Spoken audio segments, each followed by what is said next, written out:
Hello বন্ধুরা, আমি Sudip and welcome to Filmy Retake. এখন আমরা কথা বলবো দুটো আপকামিং বাংলা প্রজেক্টের টিজার নিয়ে। সিনেমাটার নাম হচ্ছে ব্রহ্মার্জুন এবং ওয়েব সিরিজটার নাম হচ্ছে দ্য একেন বানারসে বিভীষিকা।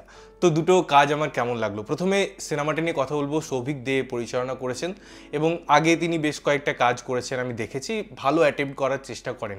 তো এই প্রজেক্টটা না, আমরা ইন অ্যান্ড আউট একটা কমার্শিয়াল অ্যাপ্রোচ দেখছি, একটা কমার্শিয়াল অ্যাটেম্প্ট দেখছি, যেখানে অবশ্যই দুই বন্ধুর কথা বলা হচ্ছে, একজন রাক্ষসের কথা বলা হচ্ছে এবং আলটিমেটলি কার জয় হয় সেখানে মায়ের একটা দিক দেখানো হয়েছে, সেখানে সামাজিক পরিস্থিতির গল্প বলছে এবং কোথাও গিয়ে বলা হচ্ছে এটা তো মহাভারতের গল্প।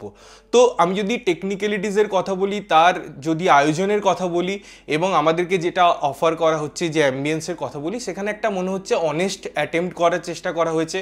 এমন কোনো বড় বড় স্টার নেই, আবার এরকমও নয় যে একদম আননোন ফেস আছে, সেখানে ভালো ভালো অভিনেতা আমরা দেখতে পাচ্ছি, অনেক কাস্টিং দেখতে পাচ্ছি। তো আমার একটা আশা আছে, টিজারটা দেখে আমার একটা ভালো ভাইব মনে হয়েছে এবং মনে হয়েছে যে তারা সময় নিয়ে প্রজেক্টটা তৈরি করেছে, সেখানে অ্যাপ্রোচে কোনো খামতি নেই, সেখানে টেকনিক্যালিটি স্ট্রং করার চেষ্টা করা হয়েছে। যদিও কালার টোনটা নিয়ে আমার একটু মনে হয়েছে আরও কাজ করার দরকার ছিল, কারণ সৌভিকের আমি আগের কাজগুলো দেখেছি, সেখানে অনেকটা কালার টোনগুলো, কালার প্যালেটিংগুলো একই রকম থাকে। তো তার বাইরে এসে একটু অ্যাপ্রোচে রাখলে পরে আমার জন্য একটু ফ্রেশ অ্যাটেম্প্ট হতো। আদারওয়াইজ আমার মনে হয়েছে একটা ভালো প্রজেক্ট আসতে চলেছে। বাকিটা ট্রেলার সিনেমা দেখে বলবো, তোমরা যদি না দেখেছো গিয়ে টিজারটা দেখো। এবারে যদি আমি বানারসি বিভীষিকা নিয়ে কথা বলি, অর্থাৎ একেন, এই টিজারটা নিয়ে কি বলবো, মানে আমি দেখার পর জাস্ট স্তব্ধ হয়েছিলাম যে কেন বারবার একই কাজের এনক্যাশমেন্ট, এবং এই যে বাপি এবং প্রমথ, তারা তো রিডিকুলাস, আমি প্রত্যেকটা কাজের আগে বলি, এখানেও তাই লাগছে।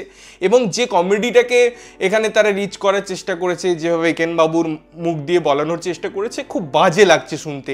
পুরো জিনিসটা একদম জমেনি। যদিও প্রচুর বড় বড় নাম আছে, আমরা শাশ্বতদাকেও দেখবো একটা জায়গায়, হয়তো তারও অ্যানাউন্সমেন্ট হয়েছে, পুরোটা তারা বেনারসে গিয়ে শ্যুট করেছে, নমঘাট থেকে শুরু করে দশমেধ ঘাট, সব জায়গা তারা টাচ করার চেষ্টা করেছে, নৌকায় অনেক কিছু জিনিস হচ্ছে। বাট আলটিমেটলি কোথাও গিয়ে না ওই ওয়াও ফ্যাক্টরটা আমার মধ্যে জাগাতে পারছে না এই টিজারটা। যদিও একেন বাবু আমার জন্য খুব পছন্দের একটা জায়গা, পছন্দের একটা কাজ, প্রথম দিকের কাজগুলোর আমি ফ্যান। আমি অনির্বাণ চক্রবর্তীর ফ্যান হয়েছিলাম এই জায়গাটা থেকে বা এই ক্যারেক্টারটা থেকে।